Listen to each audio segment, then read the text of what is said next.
Agradeço a Deus por essa oportunidade e, através do convite da igreja, poder estar aqui nessa manhã, podendo compartilhar sobre assuntos tão importantes para cada um de nós, não só da porta da igreja para fora, mas aqui dentro também, porque aqui são compostos, a igreja é composta de seres humanos, que somos nós, e todo o processo de Deus na nossa vida, dentro do mundo espiritual, com certeza é dentro desse processo também que Deus zela para que cada um de nós possamos também cuidar da nossa saúde. Importante para a gente aqui entender que hoje o Júlio não chego aqui para poder falar. Ao entrar aqui, ao parar aqui, eu pedi a Deus que eu também fosse alguém que Deus pudesse falar comigo nessa manhã. Então nós nos encontramos exatamente juntos aqui, carecendo de uma orientação de Deus acerca de tantos assuntos, de tantas coisas que nós temos vivido aí. Me apresentar um pouquinho, tenho 45 anos, ainda estou como membro da Igreja Batista em Fragoso, mas estou em transição para a Igreja de Irajá, já tenho trabalhado e frequentado já há um tempo, primeira Igreja Batista de Irajá. E sou da aeronáutica desde 97, trabalho com a parte de administração e dentro, uma vez num congresso de jovens, ouvi um pastor poder falar da grande demanda emocional que se teria com a humanidade e o quanto que seria importante nós, como crentes, podermos também contribuir. E dentro daquilo que podemos colocar como chamados, eu senti que a psicologia era uma área em que Deus me dando condições, eu poderia ali contribuir com o reino. E assim foi, há 14 anos eu tenho, com a minha experiência somente em clínica, podido ver e ouvir e saber como lidar com o sofrimento, que às vezes nós achamos que só nós vivemos, mas o sofrimento ele está muitas das vezes ao lado do irmão e da irmã que está ao nosso lado, com aqueles que estão mais próximos de nós. E é tempo da gente poder despertar isso, Então, pastor, agradeço a oportunidade, fico bastante emocionado, porque aqui à frente também tem alguém que conhece o sofrimento, irmãos.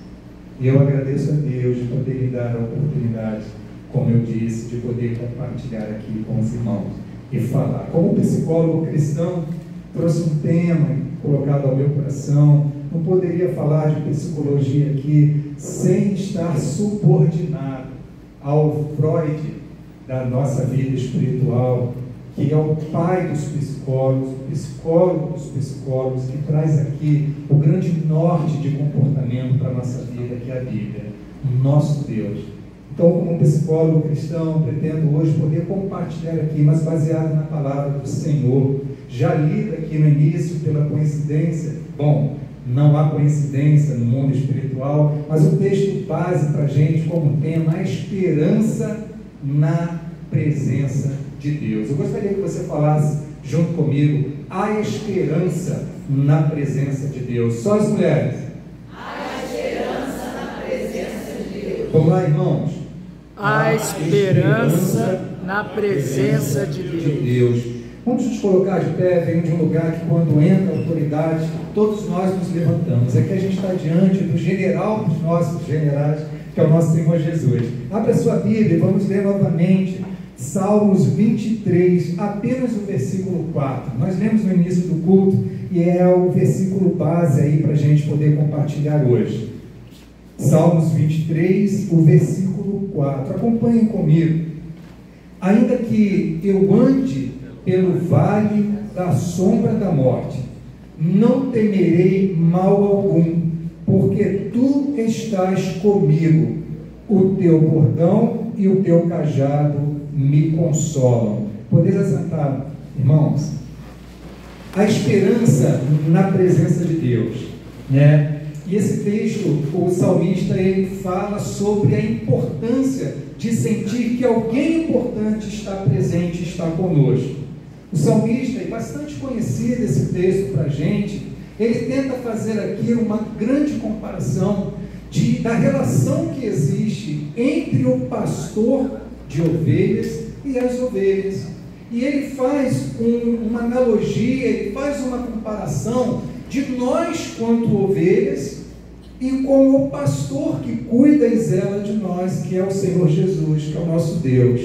E talvez por que ele fala sobre as ovelhas, né? Porque a ovelha, ela tem características muito próprias, particulares e muito parecidas com a conduta nossa como ser humano. Para que a gente possa ter uma ideia, a ovelha, ela é um animal dócil, mas o corpo da ovelha, a ovelha, ela passa por questões de medo e de ansiedade fortemente. Bastante pertinente, porque hoje nós sabemos que quantos seres humanos, quantos de nós somos tocados diariamente pelo medo e pela ansiedade. Uma outra característica também é que a ovelha, ela é um animal com uma dificuldade de poder se defender. Ela é um bicho muito indefeso. E embora nós, como seres humanos, queremos nos defender sempre, nós nunca queremos, às vezes, admitir e nos colocarmos no lugar de que somos indefesos também. De que estamos aqui a cada dia nessa jornada da nossa vida com a esperança de poder colocar nas mãos de alguém que possa nos defender. Então, as características das ovelhas, ela é muito pertinente, parecida com as características de nós. E talvez por isso a palavra de Deus, ela pôde, através do salmista, fazer essa comparação. Como indefesa, ela tem um baixo senso, né, de poder ali se defender dos predadores. Uma característica dela, ela não reage. Muitas das vezes a ovelha, ela fica sem ação. Para que a gente possa ter uma ideia, a ovelha, por exemplo, ao ouvir um barulho forte de corrente de água, ela é capaz de, naquele momento, se sentir em perigo e ela tomar duas condutas, de fugir bruscamente, meio que sem direção, ou ela realmente ficar parada. E quantos de nós, muitas das vezes, quando nos encontramos águas tão torrenciais ao longo da nossa vida, nós também colocamos essa conduta? Às vezes, no desespero, queremos correr de tudo e de todos, ou às vezes também no desespero ficamos apáticos ali, parados, né? Sem agir, sem reação, com aquela pergunta no nosso coração que às vezes grita até hoje: o que eu devo fazer e como fazer para resolver isso? Então nós temos características muito ligadas à figura da ovelha. E mais uma vez, acredito que a sabedoria de Deus na vida de Davi, em escrever esses salmos, exatamente para poder nos mostrar hoje, né, de que, como ovelhas, precisamos aqui se atentar aos pontos fracos das nossas características e poder, nesses pontos fracos, buscar a figura desse pastor. Uma outra questão que tem a ovelha é que ela tem uma visão bem periférica. A ovelha, ela tem muita dificuldade de olhar para frente. Ela, por si própria, ela consegue perceber muito o que está ao seu derredor, mas à frente ela tem muita dificuldade. Irmãos, olha que coisa, nós sofremos tanto como seres humanos, porque às vezes nós colocamos a nossa mente exatamente para poder olhar sempre o que está à nossa volta. Nós procuramos tudo, o que há de ruim, tudo à nossa volta, mas temos a dificuldade de olhar para frente. E a ovelha, ela também traz consigo isso. Então são características que a ovelha tem e que faz com que ela precise deste pastor. No Oriente Médio, pesquisando um pouco, A ovelha, ela traz consigo um valor sentimental muito grande no elo de amizade com aquele que está a dirigindo. E ela tem muita dificuldade, porque quando o seu pastor, aquele que cuida, porventura seja trocado, ou porque faleceu, ou porque adoeceu, ela mingua, porque ela não consegue se adaptar à nova figura daquele cuidador dela. Por isso que no Oriente Médio, muitos pastores de ovelhas eram crianças, porque ao longo do tempo percebeu que as ovelhas, dentro desse conceito e contexto de amizade, de dependência emocional que ela tem, ela percebia que ela envelhecia à medida que aquela criança crescia, e quando havia necessidade da mudança daquele adulto, a ovelha que acompanhava aquela criança, engraçado, ela não definhava com a chegada do outro, né? Então são movimentos dentro da estrutura da ovelha que faz com certeza hoje a gente poder pensar juntos aqui, porque o salmista ele trouxe esses salmos hoje nas escrituras identificado como 23, né? Então, o Vale da Sombra da Morte, lida aqui, exatamente era um lugar onde que a presença do pastor, nas características dessa ovelha, permitia que ela se sentisse em segurança. E o Vale da Sombra da Morte era um lugar, um abismo muito perigoso, que aqueles que por ele caíam, dificilmente ficavam em vida, né? E esse vale, ele era situado, se eu não me engano, entre Jerusalém e Jericó. E é um vale muito perigoso, né?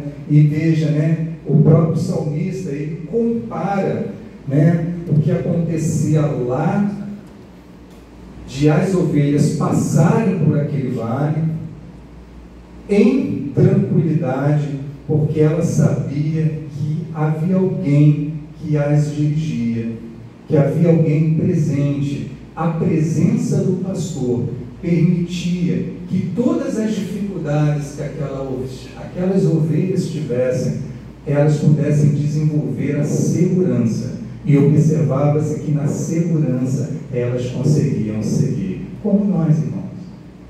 Vocês não têm o poder de saber, quando eu cheguei aqui, de como está meu coração aqui, assim como eu também não tenho o poder de saber o que se passa na vida e no coração de cada um.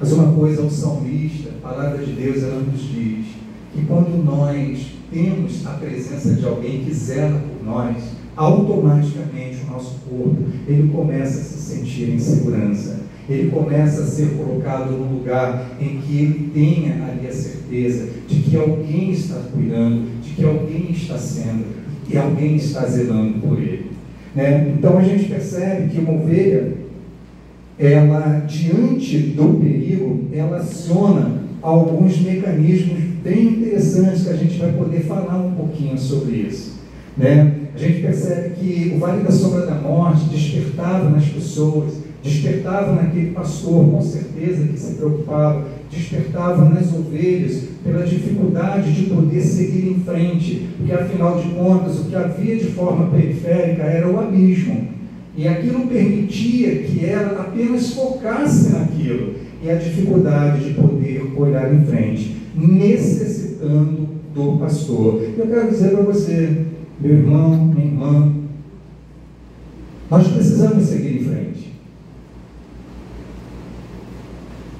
Mas nós só conseguiremos seguir em frente quando nós colocamos na nossa vida esse pastor, essa pessoa, que ela nos conheça e que ela nos dirija. Quem tem dirigido, irmão? Quem tem dirigido a irmã? Quem tem me dirigido? Nos vales da sombra da morte pelo qual o meu corpo tem passado. A quem nós temos deixado ser aquele que nos dirigisse? Será que é nós mesmos? Achando que somos potentes o suficiente para poder passar com segurança ali? É tempo da gente também poder pensar quem nós temos deixado nos conduzir no nosso vale da sombra da morte. A Bíblia diz que o salmista, ele coloca que ele não temerá mal algum. O O salmista ele diz isso. E certamente essas eram as sensações de cada uma das ovelhas. E quando o seu olhar de lados, né, periféricos eram fortes, e acredito que no lado esquerdo, seguindo aqui, eram rochosas montanhas, e à direita era o abismo propriamente dito, e era meio que quase cega, porque ela não conseguia conduzir-se muito bem, chegar à distância, o olhar em frente, para aquele abismo poder passar por ele, o caminho era seguir em frente, como na nossa vida hoje. Irmãos, não é pela direita, não é pela esquerda, e nem olhando para trás. Nós precisamos, com as nossas dificuldades, olhar e seguir em frente. Amém? Precisamos seguir. Essa é uma necessidade nossa como ser humano, seguir em frente, né? E o lugar, a relação das ovelhas é um lugar de medo, é um lugar de ansiedade, é um lugar de dor, é um lugar de interrogações. E a palavra de Deus, ela fala também sobre essa relação da figura do aprisco. E é interessante porque o aprisco, diferentemente do pasto que a gente conhece, lá no Oriente Médio, os apriscos eram um lugar em que as ovelhas ficavam e elas eram rodeadas, não por muros, mas eram pedras. E essas pedras rodeadas, claro, tinham uma porta, o que a gente chamaria de porta, que é onde as ovelhas entravam. E o interessante é que na vigília da noite, quem ficava deitado à porta era o pastor. E talvez por isso que Jesus fala dele ser a porta, estar à porta. Porque certamente ele é quem estava ali de vigília para que aquelas ovelhas pudessem ser guardadas. Então, todo tempo, a relação de ter alguém que zela por nós, ela é importante para aquele que está sendo zelado. Não sei se você chega nessa manhã ciente que, embora tenha uma vida cristã e tenha buscado, mas talvez você chegou um momento da sua vida que você acha que não existe ninguém mais zelando por você. Mas hoje nós estamos aqui para poder cantar de que há um Deus que zela por você sim. Amém? Não haverá problema algum se nós chegarmos aqui, adentrarmos aqui com essa sensação de que estamos sozinhos. Não há problema, mas nós sairemos por essa porta cantando de que nós não estamos sozinhos, porque Deus ele tem estado com a gente no nosso vale, nos dando a segurança, nos dando a paz. E é esse medo que em 1994 certamente chegou ao coração de um jovem, de um adolescente de 17 anos, chamado Mike, nos Estados Unidos. E Mike, ele tirou a sua vida, né? E a partir daí, nesse momento em que Mike ele se suicidou, houve uma grande mobilização para a entrega de cartões contendo um laço amarelo, e nesses cartões distribuídos a milhares e milhares de pessoas estavam escritas ali palavras dos pais do Mike. Então, o Setembro Amarelo ele começa lá, podendo olhar um jovem, né, um adolescente de 17 anos, aparentemente bem. Ele tinha um carro amarelo e, por causa disso, o laço amarelo nos cartões. E aí, de uma forma mundial, né, hoje foi se estabelecendo, e aqui no Brasil, definido em legislação, é colocado setembro como um mês em que a gente possa pensar sobre um assunto tão importante de ser debatido. Não se fala sobre a figura do suicídio, que é um assunto que não se deve falar. Lá atrás, em 71, houve um livro que se falava, e observou-se que, ao ler esse livro, o índice de suicídio ele aumentou. Então, naquela época, houve uma política adotada para na condução desse livro em 1971. E a partir daí houve-se uma confusão de achar que debater sobre o assunto estaríamos aí proliferando para que as pessoas elas possam, de repente, ver essa situação do suicídio como uma opção. Eu, particularmente, e até a própria Organização Mundial de Saúde, alerta aos profissionais de saúde que não, que o assunto ele venha a ser compartilhado, debatido, falado, estudado por nós, falado nos gabinetes pastorais, falado na igreja, não esperarmos apenas setembro para que a gente possa versar sobre o assunto. Na semana passada, eu estava comprando um material de construção ali na Avenida Brasil, no Obra Max, e olhando ali o grupo do WhatsApp da minha turma de sargento à época, nós em 97 tínhamos a nossa liderança, um homem, um capitão, que ele quem nos doutrinou para que pudéssemos passar por aquela formação, um líder para a gente, 1 ano e meio doutrinando, permitindo que a gente entendesse o que fosse ética.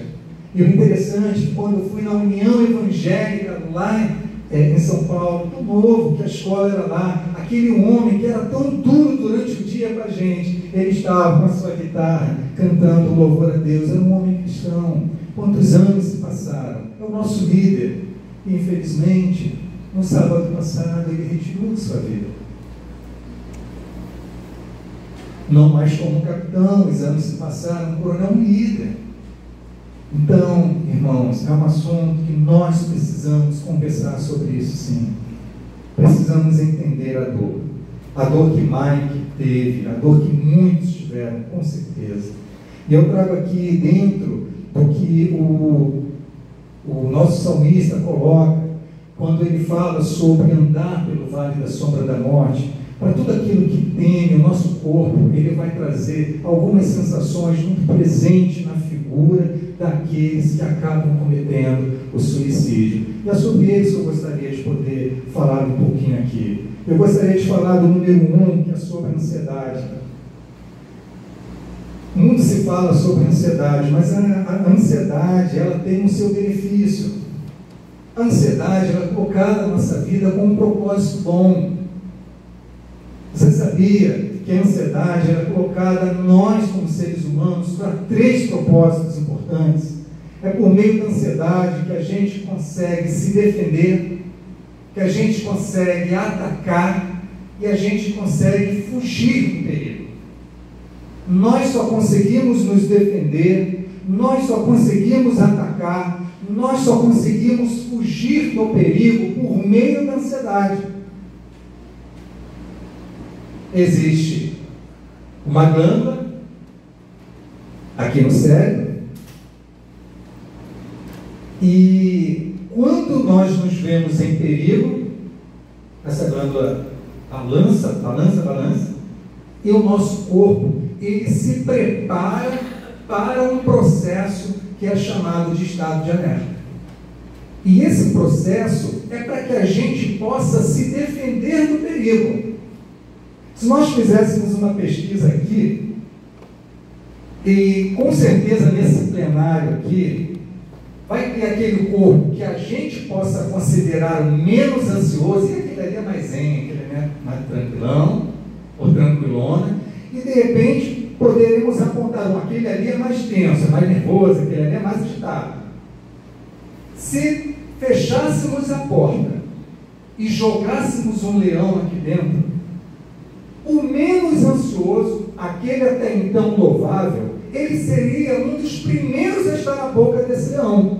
Porque se ele é menos ansioso, ele tem menos condições de poder se defender. O mais ansioso, ele até poderia ser pego, mas ele seria um dos últimos. Então a ansiedade, e é importante a gente tentar proliferar essa informação da ansiedade, para que a gente possa entender de verdade o que acontece com nós, os seres humanos, dentro desse assunto da ansiedade. Porque criaremos uma rotina de achar que a ansiedade que vivemos, ou o estado de alerta que vivemos, seja uma doença em nós. e nós precisamos difundir essa informação. Então, amados, a ansiedade torna a trazer aqui, e por que nós estamos falando disso? Porque pode ter certeza que as histórias de muitos que passaram pelo suicídio, certamente eles viveram grandes e fortes, tensões por causa da ansiedade e, por último, angústia, que a gente vai falar um pouquinho aqui sobre angústia. Tá? Então, o salmista ele diz que ainda que andasse no vale da sombra da morte, ele não temeria. Certamente, as ovelhas, e acredito que até o próprio pastor, ao se ver naquele vale, ciente de que se cair já era, é perigo. Então, toda vez que nós estivermos diante do perigo, nós, a amígdala, temos a amígdala aqui, mas a amígdala, aqui em cima, é a que coloca o nosso corpo no estado de alerta. Júlio, o que é esse estado de alerta? Por que precisava do estado de alerta? Vamos lá para os homens da caverna. Os homens da caverna, quando saía, e aí ficava, de repente, a mulher, os filhos, ou o próprio homem da caverna em si, predadores entravam. Predadores são perigo. E observou-se que quando o ser humano via o perigo, ele precisava atacar, fugir ou se defender. E ele só conseguia fazer isso por meio da ansiedade, quando a amígdala era ativada e o corpo entrava no estado de alerta. Quem tem questões com ansiedade, sabe que em algum momento vai viver aquela taquicardia, vai ao UPA, faz exames e não tem nada. Deu taquicardia, tem que ir ao UPA mesmo. O diagnóstico para o fundo emocional, ele é secundário. Nada disso, porque pode ser um infarto mesmo. Então, primeiro a gente precisa ir ao médico. Ficou claro isso, pessoal? Tá? Não passe a taquicardia, os primeiros movimentos em casa, achando isso aqui é ansiedade. Não. Para saber que é ansiedade, nós precisamos ir lá ao médico, ver o exame que está acontecendo, para ele chegar e dizer, olha, aqui no exame não tem nada. Aí a gente vai pensar na segunda possibilidade. É muito importante isso, porque muitos, principalmente homens, infartam exatamente porque nós, os homens, nós desmerecemos muito aquilo que nós estamos sentindo. Isso é uma cultura nossa. Tanto que no suicídio, o grau, o número, a quantidade, ela é maior no universo masculino do que no universo feminino. O universo feminino ele é maior nas tentativas. É importante nós trazermos para nós os homens aqui também. Não desmerecer. Então, o predador ele entrava, e aí aquele homem da caverna, ele entrava no estado de alerta. O que é, Júlio, o estado de alerta? É aquilo que hoje, nós quando dizemos que temos problema com ansiedade, nós sentimos. Ataque cardíaco. Muitos passam mal por taquicardia, mas a taquicardia era necessário porque o coração ele precisava bombardear de uma forma mais intensa ao jogar do sangue para os grandes músculos do corpo, coxa, costas, peito. Por quê? O estado era de alerta, para que ele pudesse ter um desempenho melhor na sua briga, no seu fugir. Então a taquicardia, ela existe dentro do estado de alerta para que o coração possa bombardear mais o sangue para os grandes músculos. Muitos se queixam de que quando passa mal de ansiedade, as mãos ficam frias. Ficam frias porque naquele momento, quem está sendo abastecido com bastante sangue são os grandes músculos. E as mãos não são grandes músculos. Então ela vai ter uma quantidade de sangue menor. Entende? Então é importante a gente compreender o estado de alerta passado lá pelos homens da caverna. Uma outra situação também, a palidez. Ok, o sangue também descia para os membros inferiores. Para que a corrida, porque se ele precisasse fugir, o corpo ele teria que estar preparado para aquilo. Então veja que hoje, quando nós reclamamos sobre a ansiedade, pode ter certeza que ela está muito ligada a essa figura dos sintomas. Sintomas como taquicardia, e hoje a gente consegue entender que a taquicardia existe para que os grandes músculos pudessem ser abastecidos, né? Entendemos por que os pés gelam ou as mãos, porque nesse momento são pequenos músculos, então o cérebro não está mandando uma grande quantidade sanguínea para lá. Muito se reclama sobre a grande quantidade de suor, mas vocês sabiam que muitos dos homens da caverna, ou mulheres da caverna, né, foram salvas dos seus predadores, porque no estado de alerta, elas suavam, e eles suavam tanto, que a garra daqueles predadores escorregavam, de forma que elas teriam vantagens sobre o predador. Então tudo dentro de uma magnitude de muita perfeição, porque nós sabemos que aquilo que Deus faz é com perfeição. Então o estado de alerta é isso. Verificamos o perigo, a amígdala vai acionar e o nosso corpo entrará no estado de alerta. E aí um de vocês podem estar perguntando, que eu ouço muito dentro do consultório: poxa, mas por que eu estou com estado de alerta? Eu não estou vendo o leão aqui. E aí nós temos um ponto fraco como ser humano. Nós poderemos acionar a amígdala pelo simples fato de acharmos que estamos em perigo. Então, eu não preciso ver o leão para se achar em perigo. Se eu imaginar que o leão está ali, eu posso colocar o corpo no estado de alerta. Isso é muito importante sabermos dessa estrutura. E talvez por isso que lá em Mateus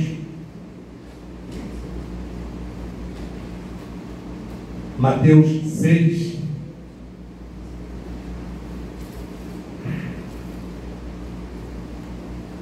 Jesus ele fala: portanto, não se preocupem com o dia de amanhã, pois o amanhã trará os seus cuidados. Basta ao dia o seu próprio mal. O que Jesus está querendo dizer aqui, ao meu ver, né? Quando a gente começa a entender essa estrutura da ansiedade muito presente nas vidas que se vão pelo suicídio, por exemplo, é necessário entender que a ansiedade ela é benéfica para a gente, ela traz consigo propósitos de benefícios. O que nos dificulta com a relação da nossa ansiedade é que nós, os seres humanos, é muito fácil a gente identificar o leão aqui, mas nós podemos também entrar no estado de alerta quando achamos que estamos em perigo. Vamos supor que anoiteceu, eu estou saindo de casa, subo a bicicleta, passo numa via relativamente escura ali na Ilha do Governador, e aí eu ouço uma pessoa: ei, você perdeu. O meu corpo vai entrar no estado de alerta, porque o que eu vou entender? Que eu estou em perigo. Tanto que quem é assaltado, quem já viveu, infelizmente, essa experiência, né, a gente treina, a gente está treinando, aquilo ali, o corpo, ele entrou num estado que é para entrar quando a gente se encontra em perigo. Mas aí quando eu olho para trás, é uma pessoa com a minha carteira na mão, dizendo: o senhor perdeu. Entenderam? Eu trago esse exemplo para que a gente possa entender, irmãos, que enquanto nós chamarmos de perigo algo, nós precisamos nos esclarecer para saber se nós estamos entrando no estado de alerta que é para entrar, já que temos esse ponto fraco. Então, quando nós lemos um texto desses, dito por Jesus, para que a gente possa ter cuidado com a nossa preocupação, o que é a preocupação? É o estado em que nós estaremos colocando o nosso corpo como se em perigo ele estivesse.